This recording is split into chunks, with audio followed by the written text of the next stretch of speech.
What we gonna do right now is go back, way back.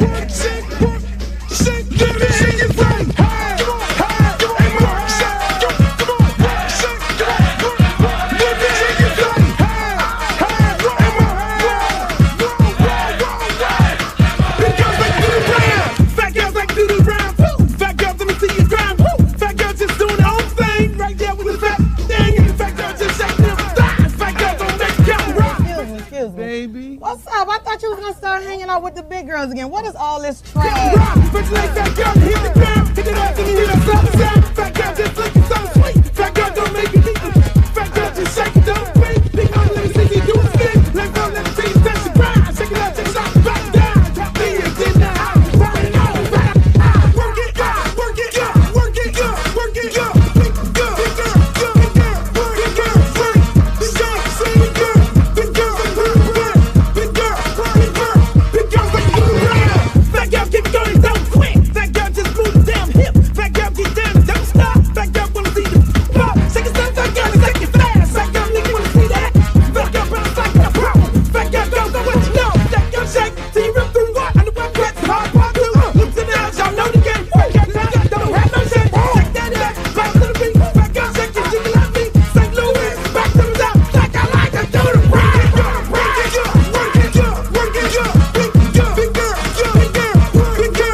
With the big girl.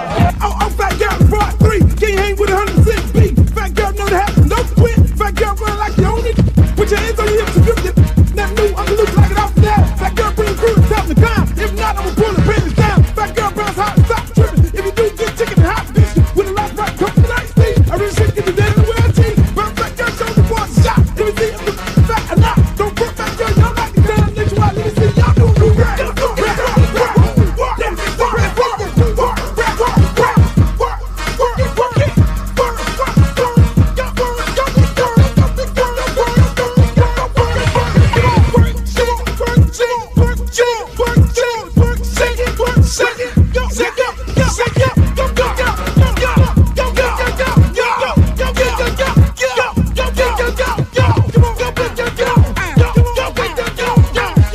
I'm serious. Where you are? Not 12 hours.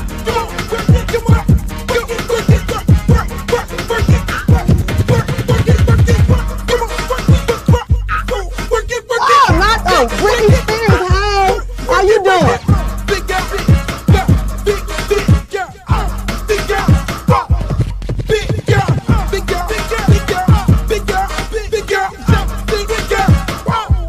Oh, but ain't the little leprechaun. Girl, your wings are so up. You look a mess. All about the big girls. What about the big girls? Big girl, work it, work it, work. Big girl, work it, work it, work. Big girl, you done suck all the fat off your ass.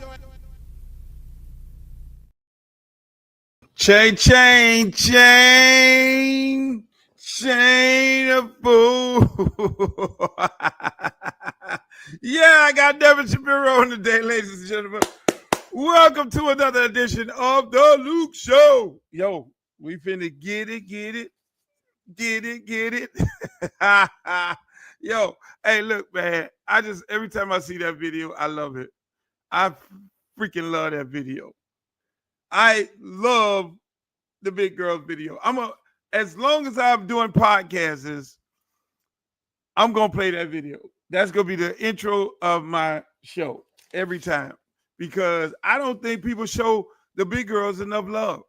I really don't. I just don't think people show the big girls enough love. I mean, you got the big girls running around. Half of y'all love big girls. You know you need the big girls in the wintertime.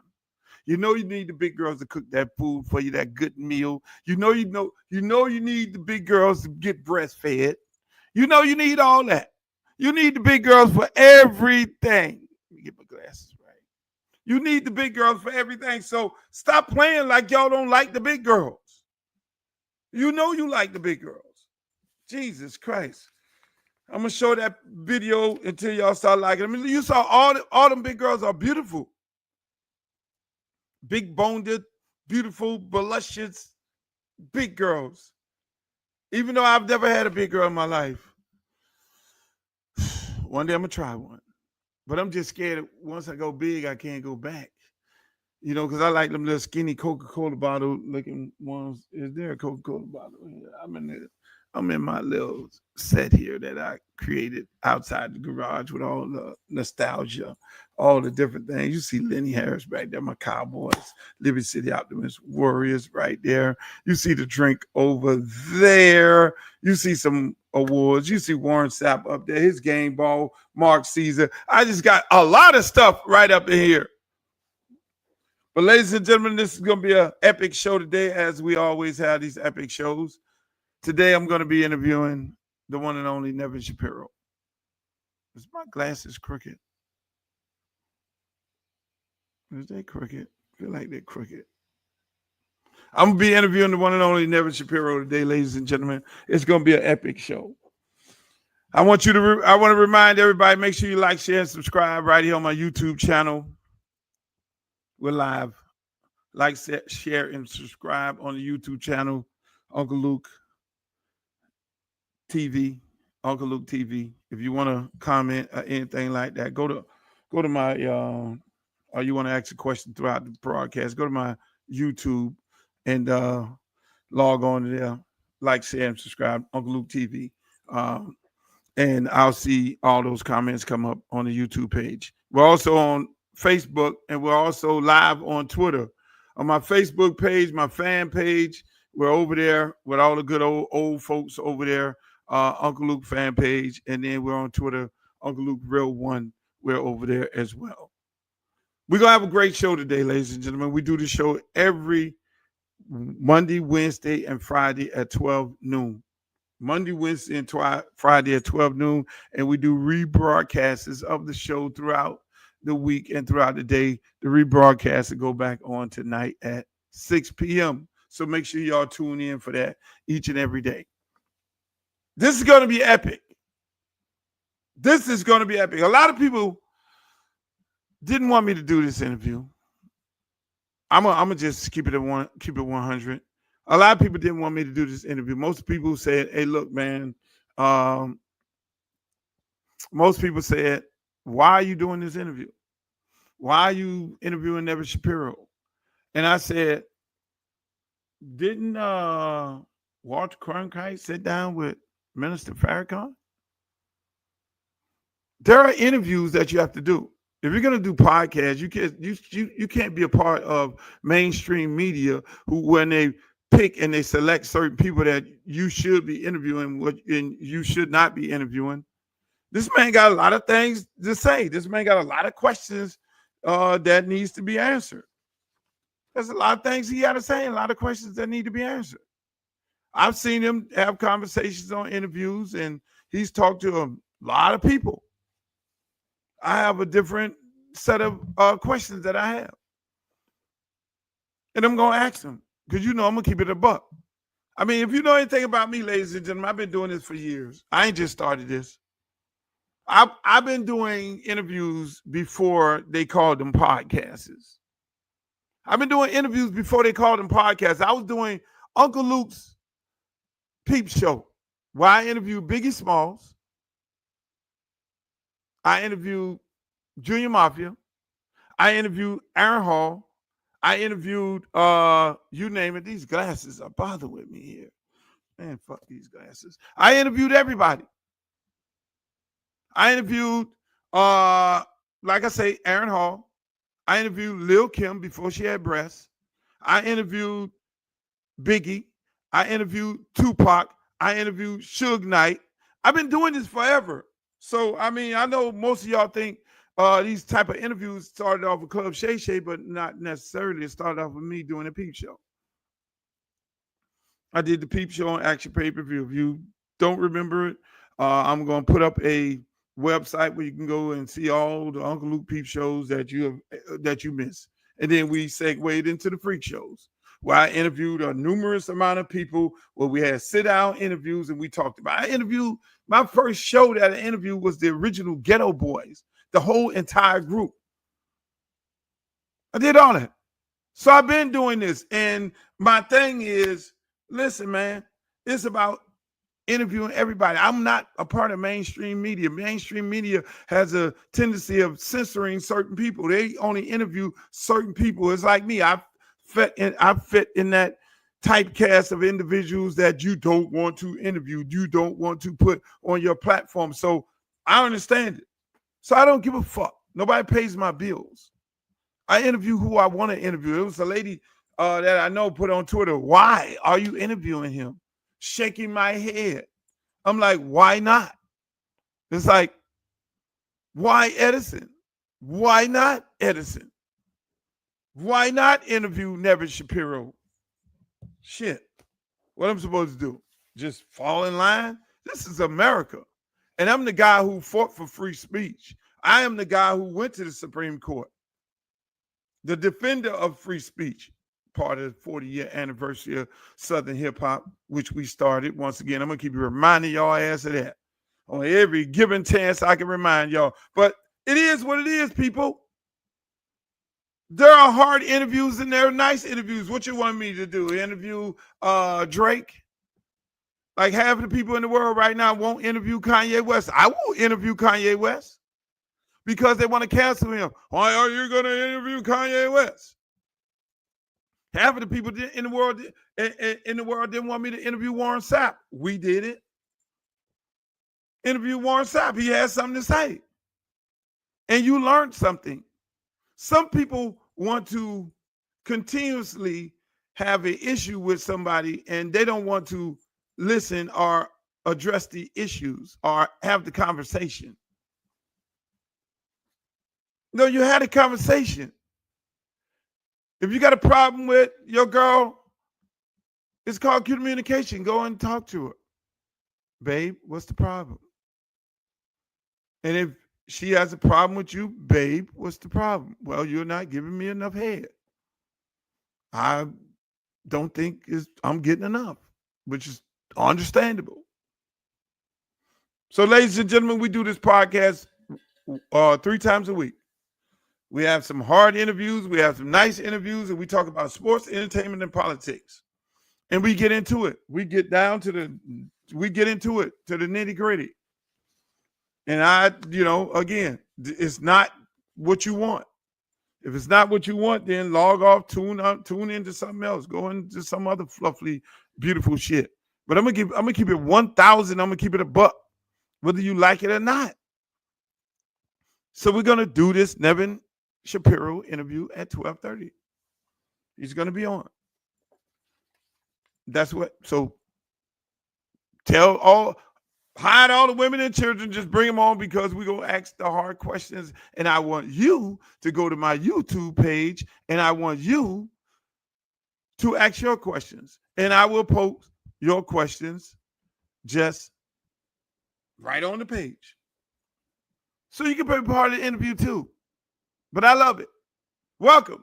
It's a Monday, baby.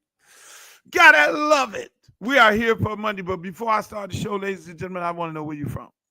I need to know what part of the country you from, so put it in the chat. Put it in the chat. Where you from? In the words of Uncle Al. Hey, man, don't y'all love Uncle Al? Do you know Uncle Al was my favorite? Just like Wanda, who's on here, was my favorite. These good folks, I love them to death. Shots out to the Pope. The Pope passed away today, ladies and gentlemen. So they got to get a new Pope.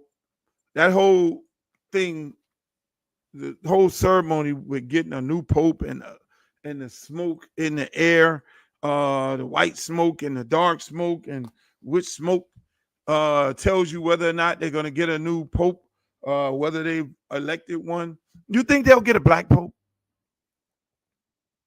I see a lot of black cardinals. You think we'll get a black pope this time? It's long overdue. Wouldn't that be epic?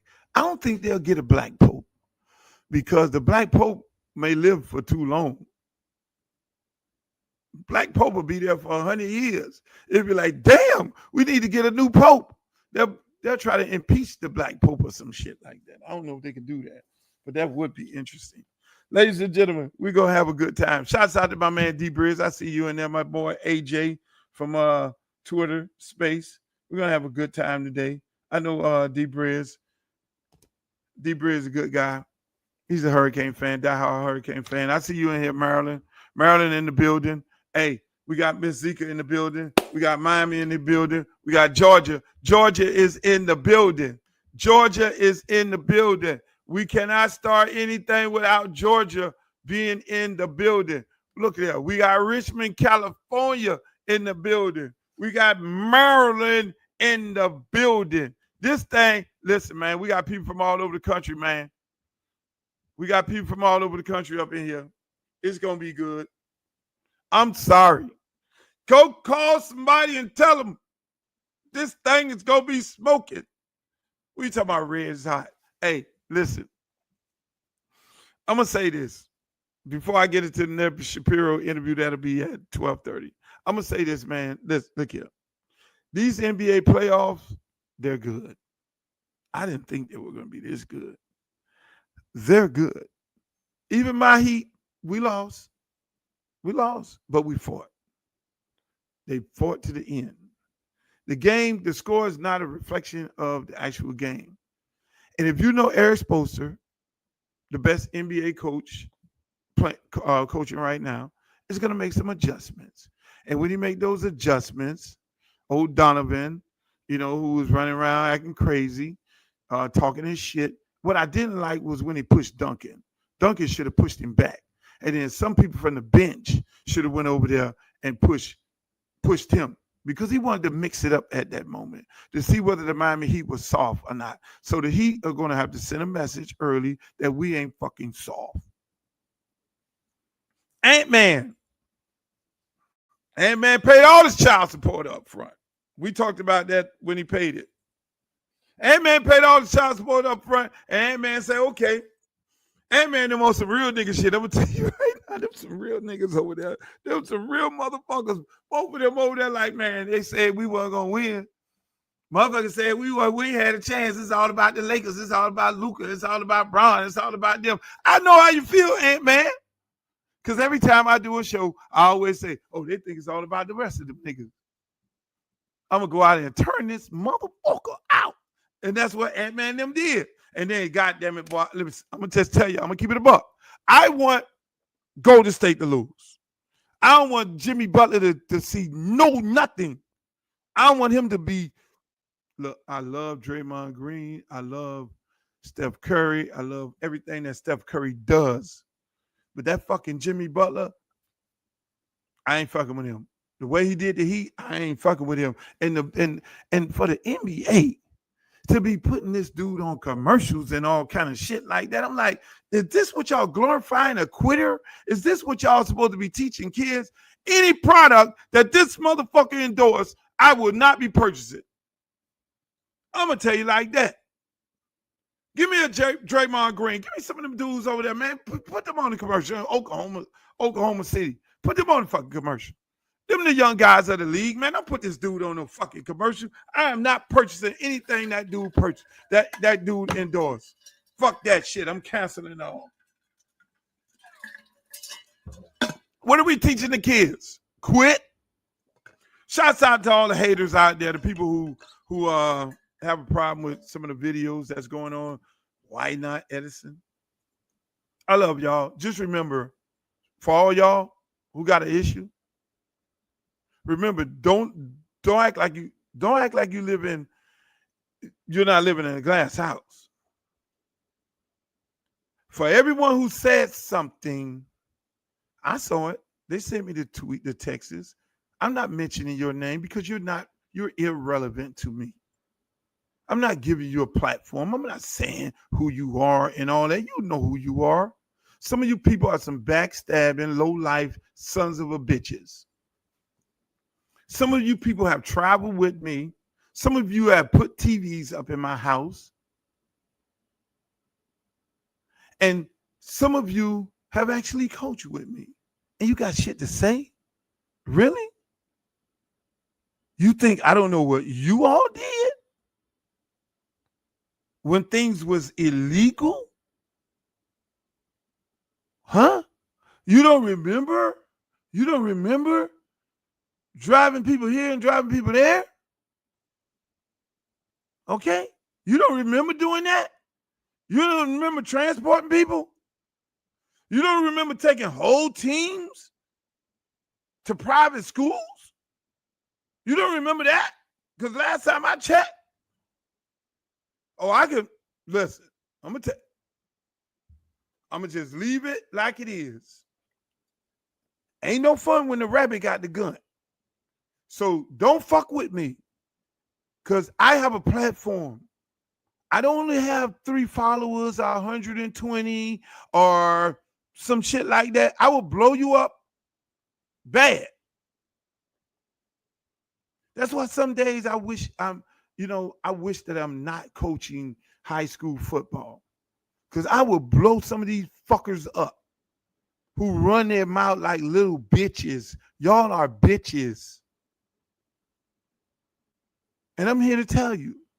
So don't get your business put in the streets because I know a lot of guys and there's a lot of stories of taking high school players to strip clubs when you were coaching them. There's a lot of stories of transporting kids from one end of town to the next end of town. So you need to shut the fuck up. That's what you need to do. Don't fuck with Luke. I've been in this motherfucking game for over 25 years. So leave things alone. You don't got to be on every tackle. You don't got to be on every tackle because once again, nobody pays my bills. That's why I say what the fuck I want to say and been doing it for a very long time. So write your anonymous letters and hide behind that like a little bitch. But leave me alone. I'll tell you that right now. I'm not well. Sometimes I wake up on the side of the bed in the morning and shit get real. So I'm just okay. Tell your girlfriends, tell your wives, shut the fuck up. Keep my name out your mouth. Okay? Capiche? Capiche? Okay. I'm just fair warning. Fair fucking warning. Local fucking haters. That's why I love when I do these concerts like at Jazz in the Gardens and at the arena with Usher and shit. And all the people love it. Oh, we love you, Uncle Luke. Because if I looked at Facebook to see whether them hating motherfuckers over there, Facebook is the root of all evil. 80% of the people on there hate. They look for funerals and this shit is bad. Most of the other 20%, I love y'all. Love you to death. But a lot of them people over there, they need to get a fucking life. I don't see how grown-ass men and women be on damn shit talking about kids. But that's a whole nother story. That is a whole nother story, ladies and gentlemen, but we are here. In about 6 more minutes, we're going to have an interview with Nevin Shapiro. It's going to be beautiful. Shouts out to Donald Trump, the guy who's fucking up the economy and the country. Hopefully your eggs, you were able to purchase some eggs over the weekend for Easter egg hunt. I know there was a shortage of eggs and egg prices were up and down. I think they're back down again. But for the most part, we love it. We love it. This is the only part of politics I'm gonna touch on. I just don't know what the fuck Elon Musk is doing to lose $1 trillion,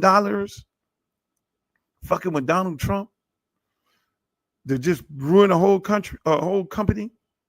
Shouts out to Gail. Gail taking heat for going out to space. Motherfuckers say Gail and the other people went on an Uber ride to space. Oh my God. Why y'all fucking with Gail? Gail told y'all she was going to space. And what did you fuckers do? Gail told y'all she was going to space before she went to space now. Y'all should have jumped on her then, and maybe she'd have changed her mind from going to space. Maybe she would have changed her mind from going to space. But y'all fucking with Gail. Shouts out to my man Martin. How you doing, Martin? Boy, they don't know. I've been in this sports business for a long time. Hey, Martin, I don't say things because I'm so humble. But don't think for one, motherfuckers better not think for 1 minute that I am naive and I don't know things. I know a lot of things. The things I know, more things than the average person think I know. I can fucking have a whole goddamn documentary on shit that I know around here about sports and tell from my side of the story, because a lot of people have a tendency of telling their side of the story, but I can tell some shit that'll connect a lot of dots. So don't fuck with me. Don't fuck with me. I'm just a nice guy. I don't say nothing. I don't bother with nobody. I'm in my own little world. I have fun. I go on tour and entertain the people of the country. But I love Miami. I love Miami. I love South Florida. I love Florida. That's why I stay here. Born and raised and dated. I stay here and ain't never leaving this motherfucker. It's like everybody else. They want to leave and go get houses everywhere else. Fuck that. I'm here. You got to be here. We love it. Yes, ladies and gentlemen, welcome to the Luke Show. We got Nevin Shapiro on. Look at that. Trump 45 and 47. I wish he would run. I wish he would run. And then we're going to bring Barack Obama back, and Trump won't be running after no fucking women. He won't run against no women. He'll be running against a grown-ass man. I'm still thinking about what I'm going to run for office. People want me to run for Congress, and people want me to run for governor. What do y'all think? I think if I run for Congress, I can go up there and help out Jasmine Crockett, and I can get some things and bring some money back to South Florida. And I can come up with some brand new ideals of the Democratic Party, because it's in fucking shambles. A bunch of green ass dudes in there, a bunch of soft ass people. I'll be up in there fighting. And then I'll be able to work across the aisle, because that's what I do on a regular basis here in South Florida. Or then again, I could run for governor. There's no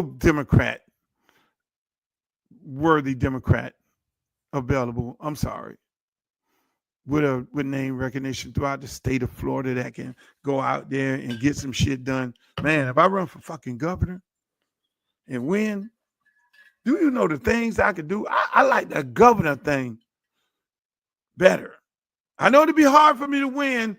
Hopefully I can get some Republicans to come on over there and vote for me. But it'll be something else if I was governor. If I was governor of the state of Florida, boy, we'll make so much fucking money. Do you know we're losing so much money in the state of Florida? We'll make so much fucking money here. I'll do a tax credit. We'll make so much money. I'll legalize marijuana. We'll make so much money on that. The fucking governor right now took $10 million, $100 million out of the budget to fight against legalizing legal marijuana. I don't know what the fuck he was doing that for. Everybody smoking. So it might as well get some money off it. State of Florida, everybody in the state of Florida be millionaires. Right now, they're trying to sell off the state of Florida to everybody from out of the country. They'll be millionaires. Everybody make money in the state. Everybody will have a fucking bag here. And that's what it should be. Everybody will have a bag. And because think about it. We got all this sunshine. Georgia has a state tax. And this is something that I've been trying to get passed for a minute. Georgia has a tax credit that they give to the entertainment industry. We had a tax credit, but our tax credit was all done wrong. It was done fucking wrong. It was a tax credit where if you came in and did a movie, we'll give you a tax credit. And that's when you had Madonna, Arnold Schwarzenegger, all these fucking celebrities from out of town coming in, taking advantage of the tax credit. But then they then took the money, brought in the gaffers, the grips, the cameramen, the producers, and everybody, and they left with the tax. They left with all the money, and no people in Miami or Florida made money. The difference between our tax credit and what they have in Georgia is Georgia, you have to live in Georgia. You have to hire people from Georgia to get the fucking tax credit. You have to hire people from Georgia to get the tax credit. So that's why Atlanta and the whole state of Georgia is the entertainment capital of the world, because people go there and shoot. So just imagine, it's just this simple. Say that Martin wants to open up a film company, and now Warner Brothers want to shoot here in Miami. Warner Brothers would have to go through Martin Company. Martin Company will hire local people who live here, or if you wanted to take advantage, and they would then take advantage of the credit based on how many local people in the state of Florida that they hire. So that's money coming back to the people, that's incentivizing the people of Florida. And so you're making a shitload of money. So the average, your barber will be a union barber. He'll be working on a movie set making $1,500 a day. Do you know how that can stimulate some economies? But these fuckers in Tallahassee has no idea. They so hell-bent on no. But I'm going to tell you this. I'm going to break y'all off some shit before I bring Nevin Shapiro on. Let me tell you. Let me tell you this. Fuck y'all up.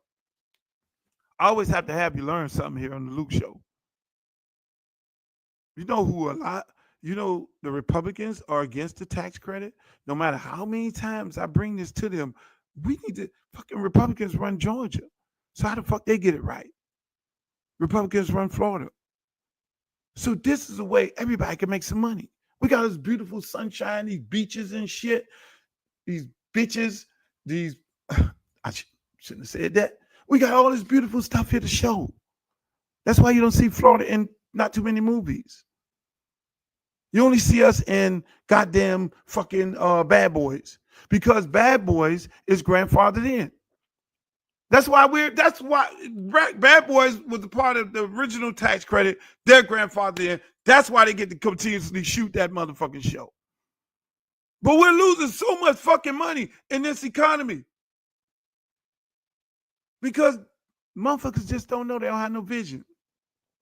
Speaking of vision, people,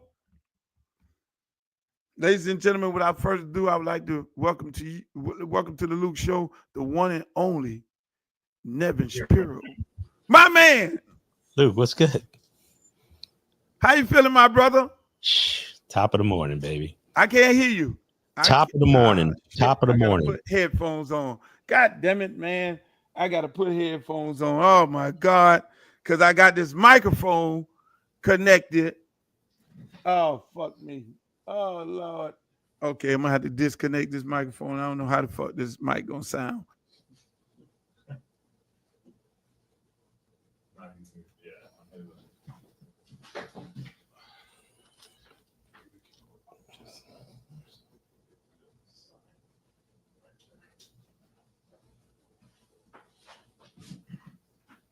You can't hear him. You can't hear him. Talk for me one more time. Testing 1, 2.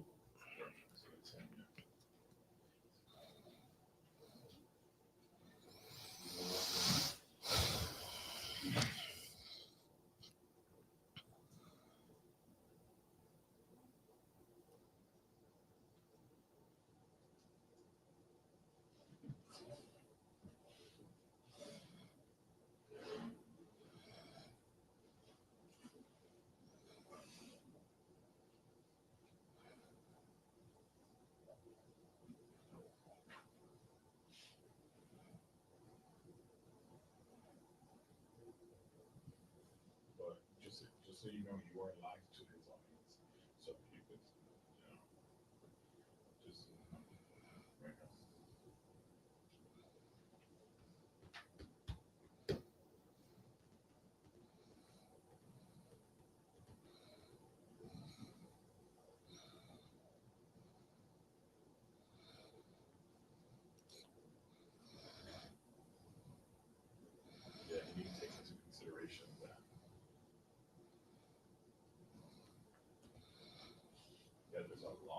chatting.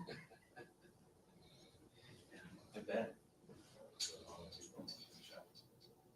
These are from his YouTube, and he's live on Facebook. And, tell him you can't hear him. You can see him, right? Just say, yeah. Just say you can't hear him. I can't hear you. Talk to his fans, be like, can you guys hear me? Do you guys hear me? Sure. Yeah, he's live on X, YouTube, and Facebook.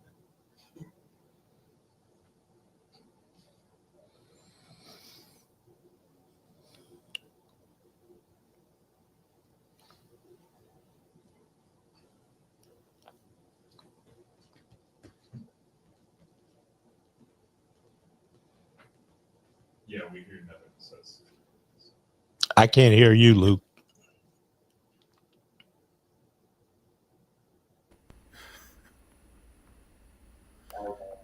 Hey, we're gonna do this goddamn interview, regardless of how they feel. All right, here we go. Here we go. Here we go. Can you hear me now? I got you. Oh, here we go. That's what I'm talking about. My man Nevin Shapiro. They tried to stop us, Nevin. Yeah, you know that. Come on, you know what it is. They tried. Hey man, welcome to the show, man. How you feeling, man? Awesome. That's Top of the moment, baby. Ready to put 62nd Street on the map. You know what I mean? Hey, 6'2", 12362, baby. Hey, hey, ladies and gentlemen, sorry for the difficulties. Listen, the world is waiting for this interview right here, so it had to have a glitch. It had to be a glitch at the beginning, but this shit gonna happen. How you feeling, my brother? How you feeling? I feel great, man. Life's amazing. Redemption tour started. Kicking ass, taking names. Is that what you call it? The Redemption Tour? It is for me. Never should have went away. That's something that I want to ask you about. I mean, you went to jail. You went to jail for Ponzi scheme, but then when you went there, did people know you from a Ponzi situation, or they knew you, Nevin, from the University of Miami? So great question to start. First thing is my charge was actually money laundering. So they feds were coming after me for RICO Act. The Ponzi scheme is like a sexy terminology. Hold on one second. Fellas, this thing's echoing in my ear. Oh, Luke. Oh, That's me. so I got you. Luke, back up your mic just like a little bit. I think that's where the echo's coming from. You got me? Let me see. Yeah, it's better. So anyway, the feds came after me for RICO Act. It was money laundering. And when I was inside, the Miami situation happened after, meaning that all dropped later on. So there were so many, even to this day, it's misconstrued what my case was about. Everyone thought it was about the Miami thing. The Miami thing wasn't even a civil matter. So when I was inside, everyone thought I was there because of the University of Miami thing, and that had zero to do with my case or anything. Nothing. Wow. So you were more famous for the Miami case when you went inside. 100%.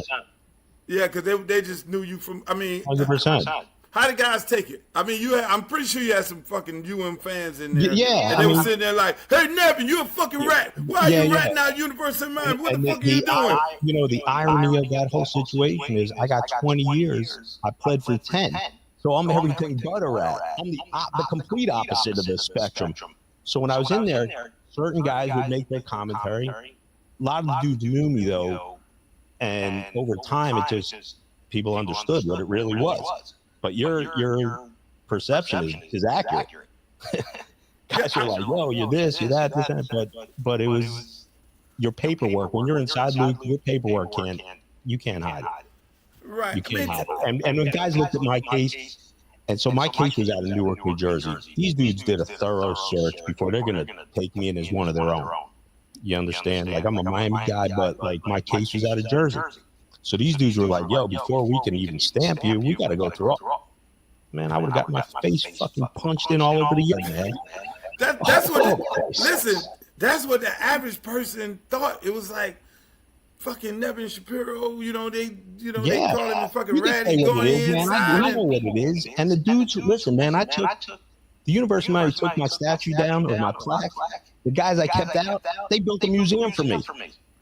For not talking. What the fuck you talking? What are we talking about, man? It's comical. But, you know. That is amazing, man.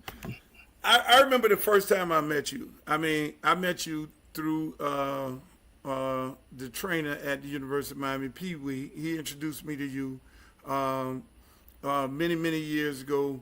I went to your suite. That's where we took the infamous picture, and where everybody always talks about. Went to your house one time. Beautiful house with the fucking big yacht. Beautiful women around. You had this fine ass, what was that, your wife or your girlfriend at the time? And then you had, an Asian young lady, Geechee, who I stayed friends with. Remember Geechee? Geechee, yeah, that was Mayweather's girl. She ended up rolling with Mayweather. God bless her soul. She passed away.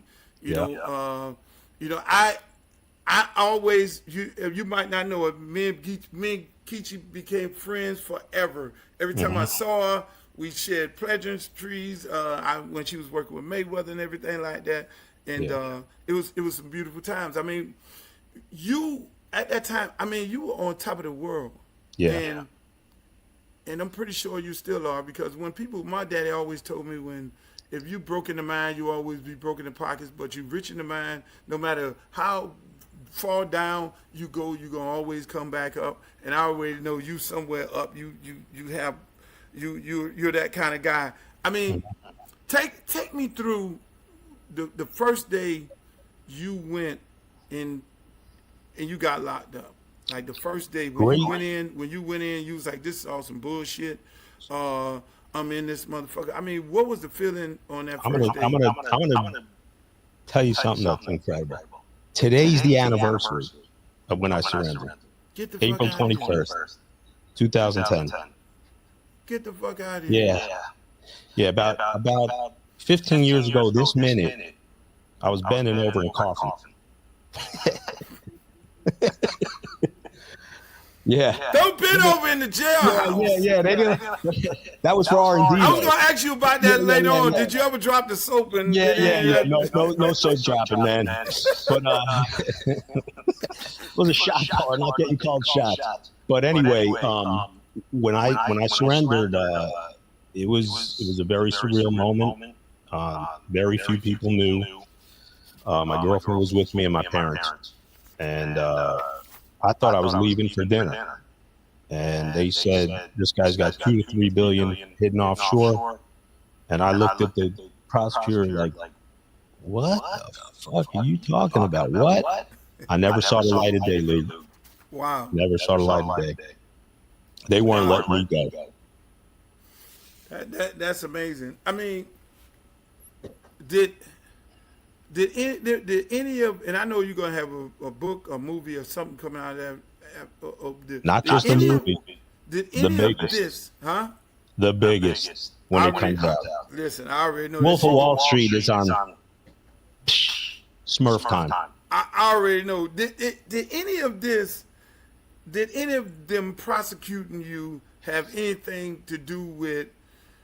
Well, you said you went in after the University of Miami. You said you went I went in before. No, the University of Miami story came out like 2 years later. And I'd seen some of the comments on the side, like why I was trying, like some guy knew. No one knows shit, dude. Let me just say, there's 20, 25 guys, people in this world that really know what took place in my case. Anyone who thinks they know, who's Craig Curry? Who's Craig Curry? Right. The guy that robbed my lender. There's not one person on your list that knows who that is. But anyway, that's coming for another thing. The Miami situation happened after I was already sentenced and taking my pill. Right. Now so when now you're in, and I'm pretty sure you helped out so many players. I mean, talk about your love for helping these guys out and why you helped them out. And some of the guys who turned on you and some of the guys who stood by you? Yeah. Well, I've had a chance to look back. I'm older now, and when you go through a situation like that, you expect, Luke, the U's always been built about family and this and that. And there's many guys who had their own situations that I was able to assist and was happy to. And when you expect the same type of reciprocation, it becomes, not a genuine relationship. Also, that being said, 47 players were ready to testify against me when I was. Yeah, well, I shared that with you in one of our previous conversations. And that came up in my discovery. But the University of Miami had nothing to do with my case. And I noticed one of the guys keeps saying, I'm still a liar because it was money laundering also and security fraud. He doesn't know the first thing about my case. Kingpin, that's the status they were shooting at. The securities fraud was a throw-in. Everyone knows something, but they don't know shit. Anyway, not to get off the question. A lot of these guys were scared. If the feds come around, Luke, it's a different game. Those dudes will rattle anybody. And I've been able to look back, and I understand when a lot of guys got quiet, got scared, they're about to get money for the first time, and there's mitigating factors, and I've been able to look past it. And I'm on a way different trajectory, and I've probably spoken to 80% of these guys. And that's a fight that should have stayed in house. Yeah, I mean, shit. All you got to do is go on Google, and you see pictures like this, you and Shaq. I mean, they see pictures like this. I mean, this is probably arguably one of the best tight ends that ever played ball. I mean, you see William Joseph, guys like that. I mean, it's amazing. It's amazing that it would be 40 people sitting there ready to testify against you, and you help so many of these guys out in so many different ways. Can you talk about some of the reason why you felt like, okay, I want to help these guys? I know being a booster at that time, it gave you access, correct, to a lot of these players. Because I heard stories about how, if you're a booster, you get access to certain players, you mentor them and you teach them the way. Was that your first introduction in being friends with these young men? When I first got involved, it was very generic. There was nothing was expected. It was just, I was a fan, man. I was just a fan, And I got cool with a couple of defensive linemen that leading into that 2001 season. And they became just like, there was only an 8-9 year difference in age between me and them at that time. It got a little bit, not weird, but like I didn't feel the same way like towards the end. Like when, you were in the suite at that time. Because now the age gap is just, you can start seeing they're like kids. They're not, right. You know what I mean? The difference being 31 and the guy's being 22, and then you're 38, these kids are 18. There's like they're sons, like they changed. And there was nothing, I wasn't planning on like becoming a booster and doing this and that. I sort of like grew into that role. Right. It just, how much money did you donate to the University, man? I donated $250,000 for the Players Lounge, and then right before I got locked up, at the time when you and I were communicating, I was about to rebuild Bobby Reville's field house for $1 million. Yeah. Really? Mm-hmm. Now, they have this picture that I have, but I ain't showing it. It's kind of blurry. Of you giving, at the time, there was a University of Miami basketball coach, Donna Shalady. You was at this bowling alley. Lucky Stripe. Lucky Stripe. You were giving her a check, and you were saying a speech. How much was on that check? $50,000. But let me tell you how that came about. That wasn't even my money. One of my lenders said, "Listen, how do we help you with your University of Miami?" I go, "Look, the basketball program, Coach Haith is a great guy. He's trying to get things moving, and blah, blah, blah. Jack McClinton was there. They came off a good year. And He goes, what do you want to make? I go, I'll make a donation. He goes, what do you think is proper? I go, I don't know, 50,000. He goes, here, I'm going to send you a wire. Send me 50,000. I wrote check 50,000. Just like that. Just like that. Just like that. I mean I mean, when you talk about boosters and you talk about friends of the program, people don't realize that is how most of these college programs survive, off of boosters and donations and money being donated to these programs. When you look at University of Miami right now today, and you look at a guy like a John Ruiz, what comes to your mind? Is he taking a play out of the Nevin Shapiro playbook? Genuine guy, trying to help out the program and putting money into the program. I mean, how do you view when I noticed his well, now with the NIL, it's changed everything. It's just changed everything, man. This isn't even a real landscape. It's it is. We've spoken about it, right? And so I don't know John Ruiz personally, and I don't know what his angle is. I just know that when I saw a lot of the things he was doing, I just said, where there's smoke, there's fire. And when you become like this, your company goes public, and then in a short period of time, it's worth nothing. That's a bad sign. And I knew that this was not going to be for the long run with his ties to the University of Miami. And I don't know anything he's doing or legal. I reserve time. I ask you that because it seems like, Nevin Shapiro, the big guy, supporter, the booster of the University of Miami, this is how they doing it. They're doing it big. Nevin knows all these coaches. He knows all these people. He's so dialed in. And then the government comes after Nevin.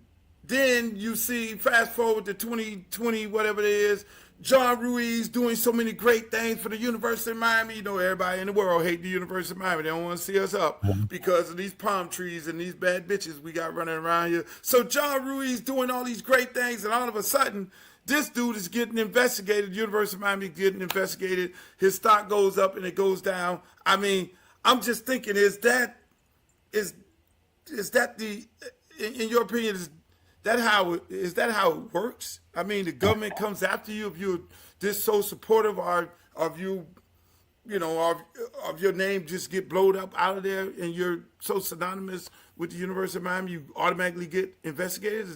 Is that the thing? Well, he has a different situation than what mine is. His was a publicly traded business. So, you're dealing with the SEC, they're traded commodities. I mean, it's a whole different level of a probe, right. And my situation, all my lenders were private. They were private lenders.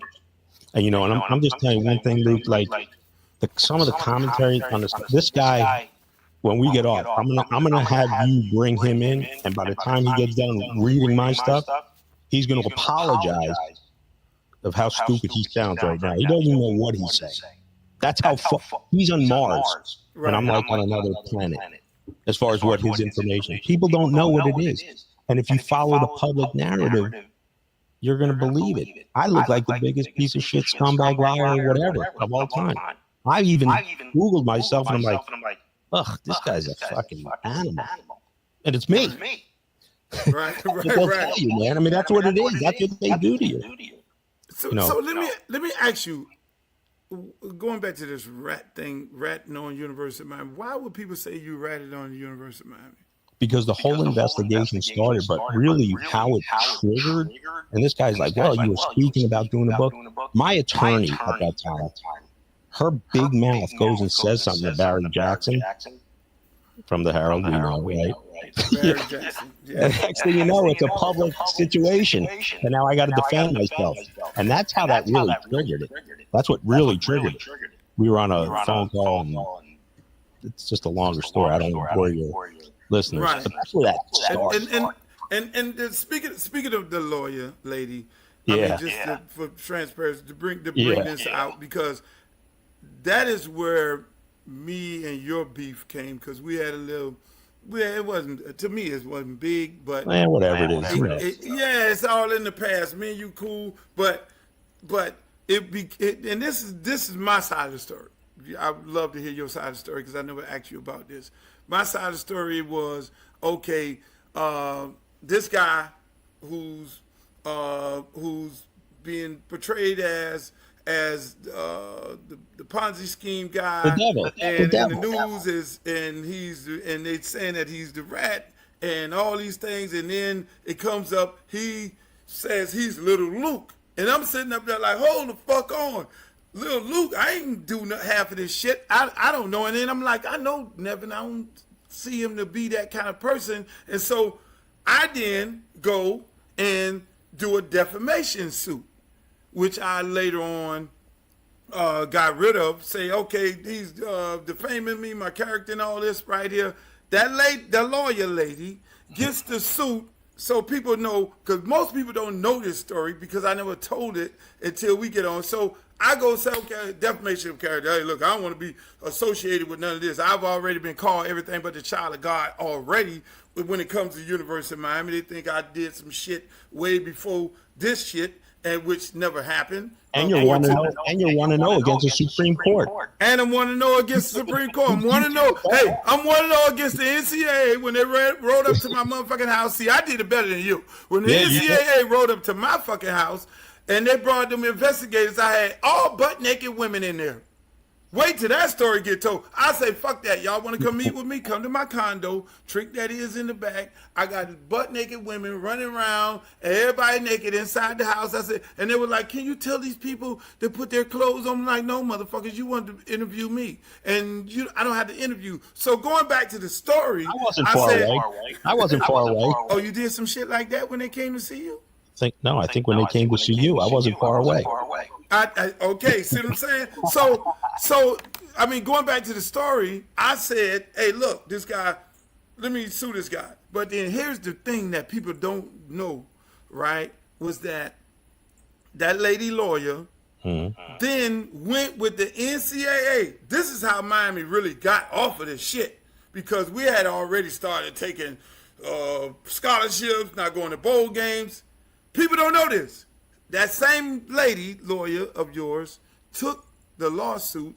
Her and the NCAA went and they started taking depositions because they can't take a deposition of a player. They don't have to speak to them about any alleged allegations of wrongdoing at the university. They took that fucking deposition without my lawyer present. My lawyer found out that she took a deposition with the NCAA deposing all these former players, and we then told the University of Miami.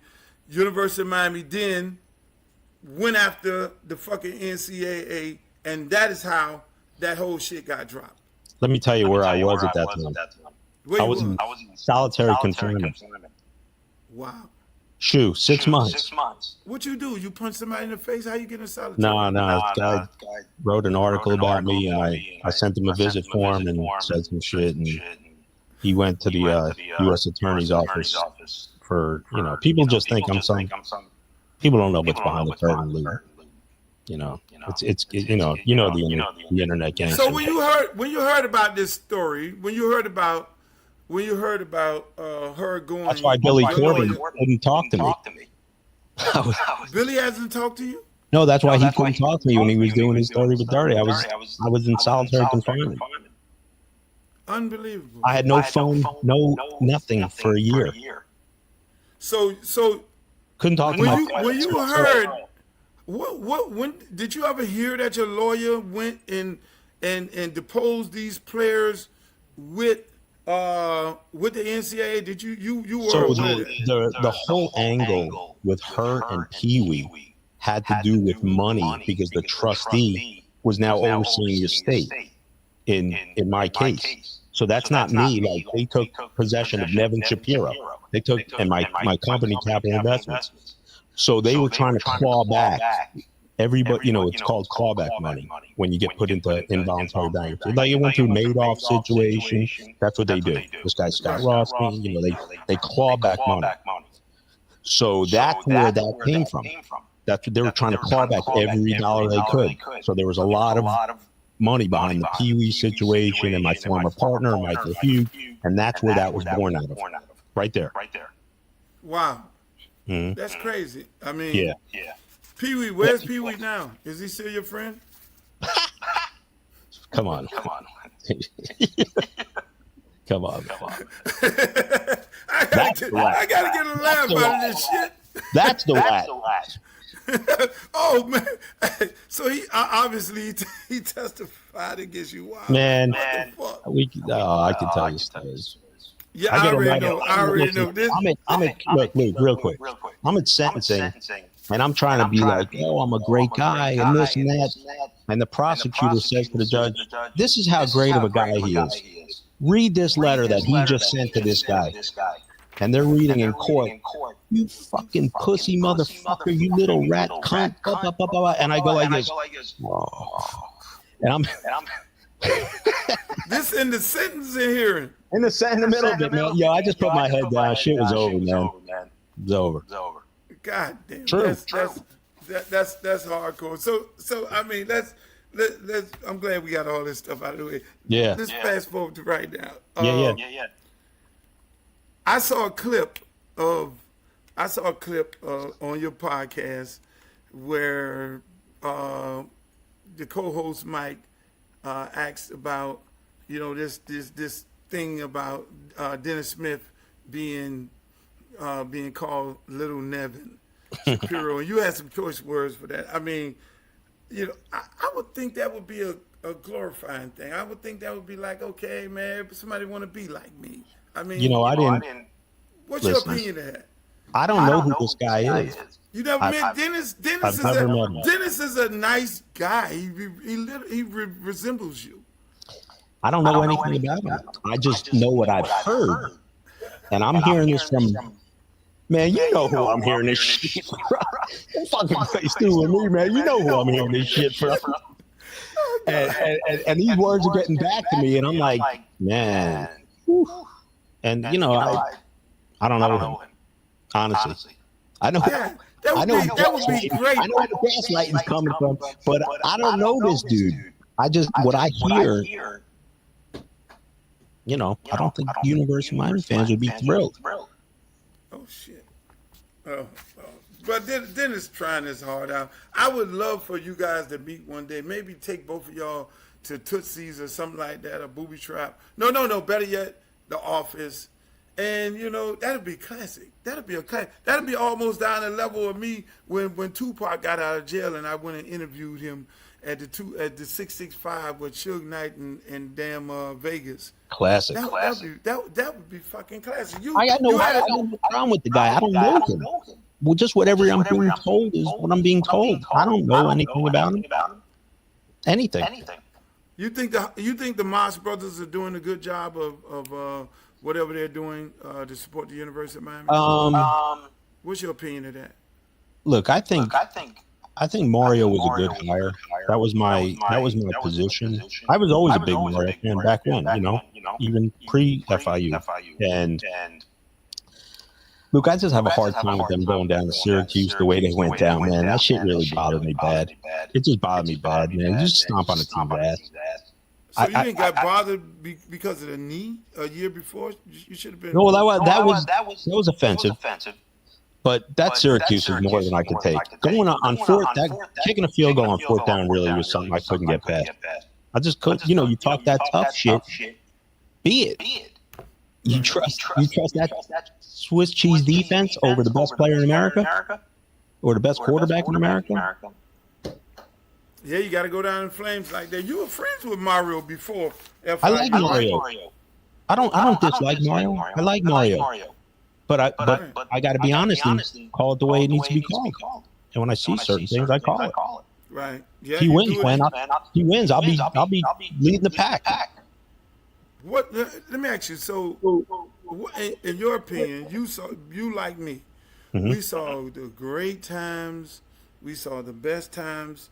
People have a tendency of thinking that we're dinosaurs and the kids are different now. Coaching is different now. I don't see it that way. And when I listen to your podcast, you don't see it that way. Why haven't the University of Miami been relevant for almost over 2 decades, in your opinion? Luke, the first, and I've had this question thrown at me so many times, and I could tell you specifically when this program crashed, and I watched it right before my eyes, and it was when we lost that last Will Fork, Vernon Carey, DJ Vilma, that 6-pick, Kellen, Sean. When we lost that last, that was the last exodus. And I watched Larry Coker just not ascend. And Butch really left that place strapped for greatness. You know what I mean? Like, really liked it. And we didn't recover. I thought we were there, like close to getting there, when you and I connected, when that Northwestern 8 came in, and then Levante David should have been the 9th, Yes. right? And I thought we were there, and I really expected more from Randy as a head coach. And that's just truth be told. I thought we could get right there. And then, of course, my situation with the program, but my situation was only a couple. You can't blame me for the next 20 years. You know what I mean? Like, that's just not practical or realistic. They're coaching hours. Right. Along the way. On your podcast, you mentioned the biggest mistake that Mario has made is letting Alonzo Highsmith go. Why you feel that way? Alonzo is, and you can speak on this, probably even with more depth than me.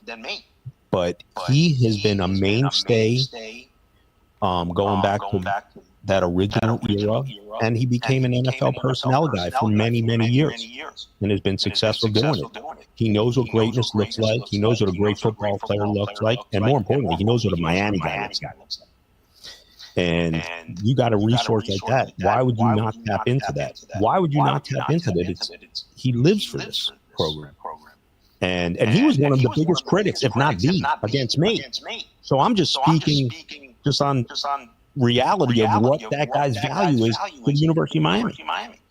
And I don't know what goes on behind the scenes, but I take that as like Mario wanted to be be all end all. He's the guy, and no one else's opinion matters. And Luke, we used to have a great staff around Jimmy, right? And those guys, great staff, man. And you got to let your guys coach and be who they are. That's why you're hiring them. You got to have that trust.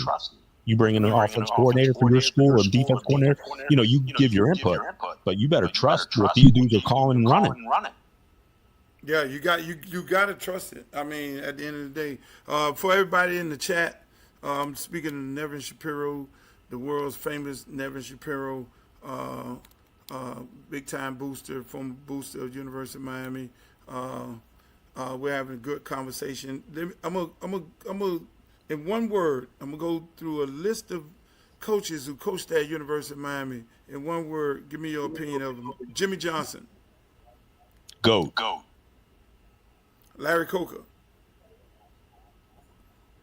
Nice guy. Oh shit. Randy Shannon. Underproduced. Butch Davis. Should have been the GOAT. What? Man, he would have. Boy, Black is gonna have a heart attack with that. Black gonna strangle you with that one. How many titles would we have won if he stayed? Dennis Erickson. Hennessy. Oh, you're fucking wrong. Hey, I don't know why people shit on Dennis. Dennis is my guy. I love Dennis. You said Dennis, one word. First thing that came to mind. Bottoms up. Okay. The Penn State coach with the tie, Al Golden.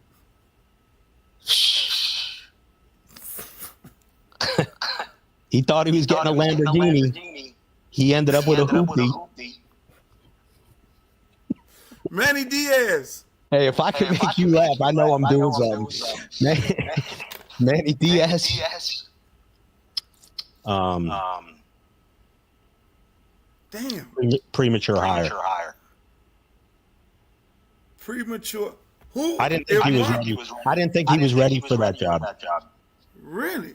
Yeah, I didn't think so. If Mario don't be successful, who's on Nevin Shapiro's top 3 list? Sean McVay, Next coach. Sean 20 McVay. million. Yeah, he's got a smoking hot wife. He's made his money. He's in LA. He don't need that NFL shit. He'll come down here and rock and roll. Pete Carroll style, 2.0. 20 mil, pay him. All you got to do is take back. Wait, hold on. Take back the money you gave Carson Beck, right? Take back the 8 you gave Mario. Now you're 14. Scrape up 6 more million. You got Sean McVay. So I guess you don't like Carson Beck giving him the money. You on the same program with Lane Kiffin saying that they overpaid him.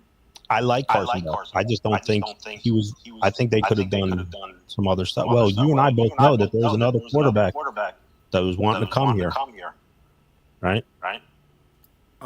Yeah. I'm either know or you know. Quarterbacks. You're either on the inside or shit. Quite a few quarterbacks came here. Do you think they do? You let me ask you.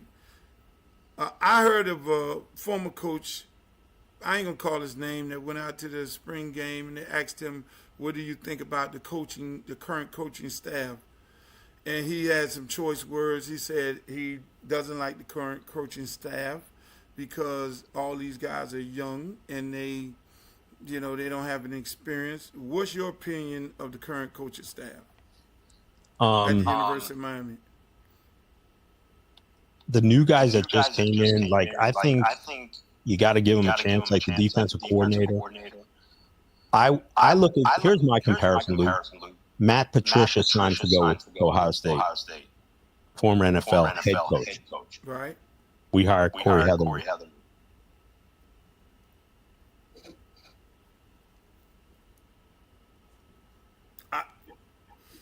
Look, I'm with you because I think that's. I mean, shit. Who was the offensive coordinator at Ohio State last year? I mean, fucking. Do I like people think I hate? I'm just honest, and people maybe just like to be lied to. I don't know. And it's the Nick Saban's way. I mean, if people say people use this thing on their resume that they coach with Nick Saban, assuming that they're gonna take on some of the things that Nick did.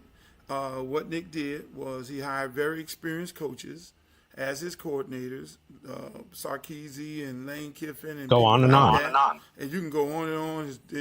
His offense coordinators, his defense coordinators, his position coaches. And soon as one of those guys got fired, Butch Jones, whoever, Bill O'Brien, he was right there to scoop them up and add to his personnel collection.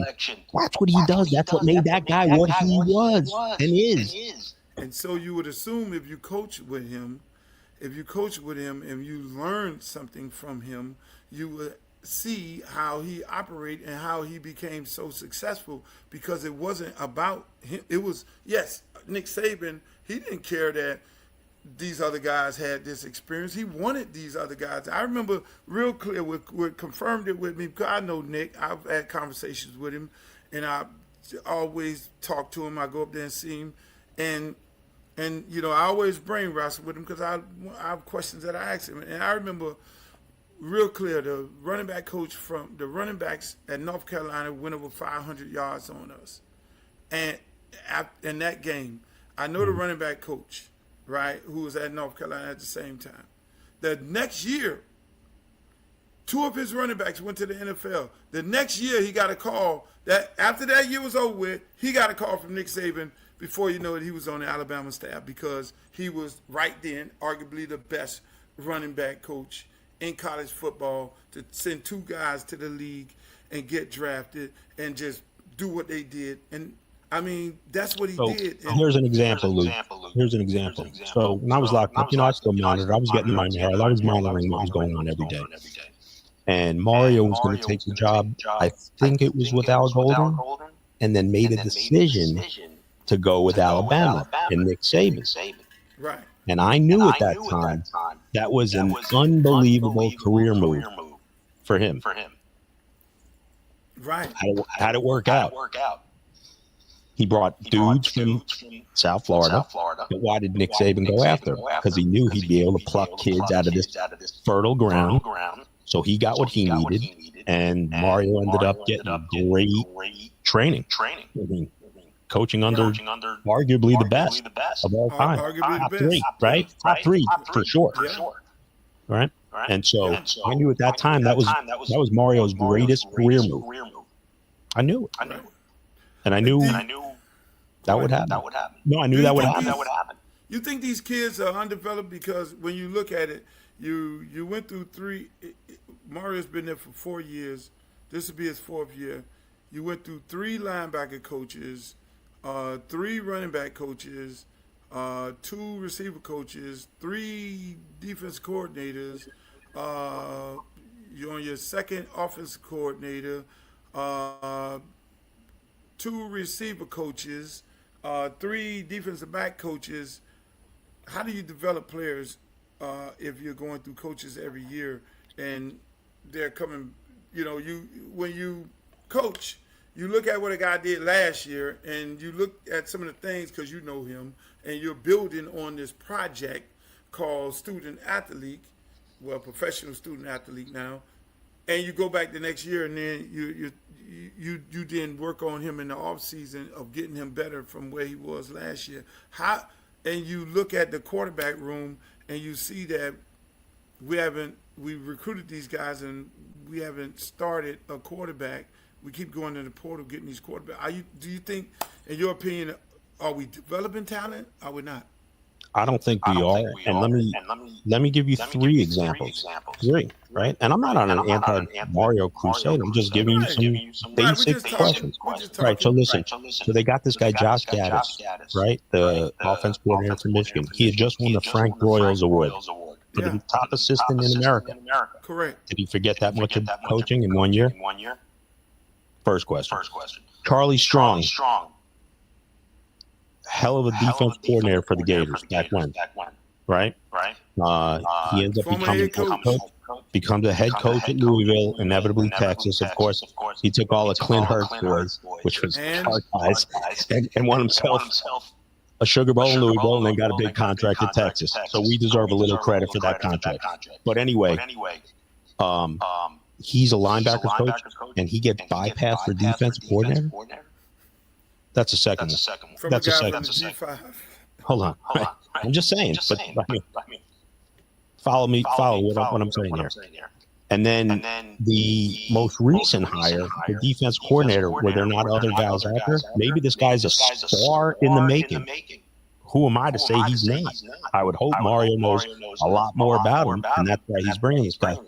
But how does Lance Guidry get to the U? What? Come on. What are we talking about? It's amazing, man. It's amazing. I mean, hey, if anybody got any questions for Nevin in the chat, I'm gonna ask him a few questions. I'm gonna ask a couple more questions. Let y'all ask him a question. Let him get out of here. We ain't gonna hold him too long. So, how do we get this program back? Do we need Nevin Shapiro back down there? Do you need to be the general manager? Can you get this shit back on track? I'm looking to be the general manager of the Bally Sharks. Out in. Come on, man. I'm on a yacht somewhere. As soon as I'm done with this paper, man. That's what I'm saying. So I mean, what's next for Nevin Shapiro? I mean, I know you're on this redemption tour. You got this fucking popular podcast. The movie's being made. The podcast started off as a joke. Like, I didn't even try to be serious about it. I'm involved in the media world. I do, I'm happy, man. I'm really at peace. I'm just good. My story to be told. Knows what. Damn, now you're echoing, and I've been echoing the whole time. You've been echoing. I just heard it, but man, let me tell you this here. Hey, it was great having a conversation with you. This is beautiful. Anything else you want to Man, I'm gonna be a regular on your stuff. You know what we're gonna do. Yeah, man, I need you to be on. I mean, cause you know, I get a little jealous when I see you over there with fucking Pac-Man. You know, even though that's my good Georgia buddy. I just spoke to him about 2 hours ago. Yeah. Really, all those fucking rebels and shit. I guess the people in the chat, they scared to ask you any questions. You can listen. The only thing I got for you is who's that dude in the picture you put me on? Look, yo, that looked like a bobblehead. That's fucking. Who is that dude? You need to take that shit up with Chat GPT. Oh my God. That's how Chat GPT feels about you. Oh my God. Look, I thought they cleaned you up. You look like some kind of motherfucking mob boss or some Man, you shit could like put that. Napoleon on that thing. I'd have been better served. Oh my God. Oh my God. Never you a piece of work, boy. You keep some shit going. Hey man, hey, it was a beautiful time having a conversation with you, man. Yeah, Thank we'll you. do it again, man. Let's do it again. Thank you, man, for coming on. We're going to load up 62nd Street, man. You know what it is. Hell yeah. Okay, my man, Nevin Shapiro, ladies and gentlemen. We had a good time with Nevin, boy. That was a great interview. Hey, look. This is what we're going to do, people. We're going to have the best interviews that you could ever imagine. I see y'all bitched up. Y'all didn't want to ask the man questions in the chat, but that's all good. Hopefully I asked all the questions. But that was a great fucking interview. Make sure y'all check out his podcast. Nevin and Mike podcast. They do it big, and it's a great show. Sorry about the technical difficulties I had at the beginning. I didn't realize I needed to put some headphones on because this microphone here does what it does. But people, I'm excited. I hope y'all are excited. I hope y'all got some of the things that y'all wanted to get off your mind. Hopefully I asked the questions that y'all wanted, but we're going to have these tough interviews. We're going to have some good interviews that people you love and like and all this real spongy and puffy and nice and beautiful. But then again, we're going to have the tough interviews, and hopefully you can handle it and you can deal with it. This show will be rebroadcast tonight. It will be rebroadcast again 3 times a day. It'll be rebroadcast at 5 o'clock p.m., and then it will be rebroadcast again at 10 o'clock tonight. Nevin Shapiro, yours truly, Uncle Luke. I want to thank Nevin Shapiro for being on today. I want to thank you guys for being here today, for enjoying this show on this beautiful Monday. I hope you guys have a beautiful week.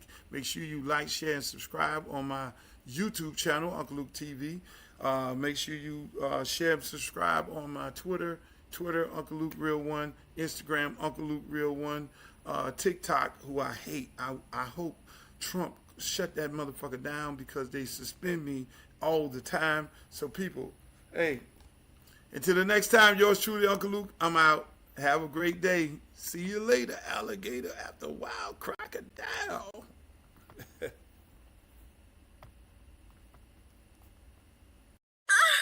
Make the booty go, make the booty go, make the booty go, make the booty go, make the booty go, make the booty go, pop, pop, make the booty go, pop, pop. I need some bad girls. I'm gonna tell you my new song. I need some bad girls. Come on, baby. Come on, right here. You and you.